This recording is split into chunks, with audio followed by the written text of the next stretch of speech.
আসসালামু আলাইকুম, hello everyone, কেমন আছেন সবাই? আজকে খুব মিষ্টি কিছু খেতে ইচ্ছা করছিল, তাই এই পুডিংটা বানিয়েছি। চলেন তো দেখি কেমন হয়েছে।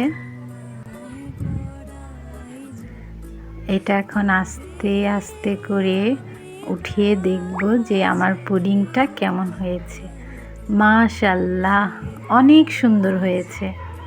এবং বিশ্বাস করেন এটা খেতে যে কী পরিমাণ মজা হয়েছিল। আমার পুডিং রেসিপিটা আমি অন্য একদিন শেয়ার করব।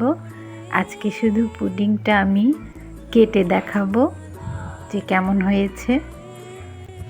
এটা অনেক মজা হয়েছিল। আমার ছেলে মেয়ে যেহেতু পছন্দ করে, আমার প্রায় পুডিংটা বানানো হয়। দেখুন কি সুন্দর হয়েছে, একদম ভেঙে যায়নি। একটু খেয়ে দেখছি যে কেমন হয়েছে। অনেক মজা হয়েছিল। পুডিংটা কেমন লাগলো অবশ্যই জানাবেন।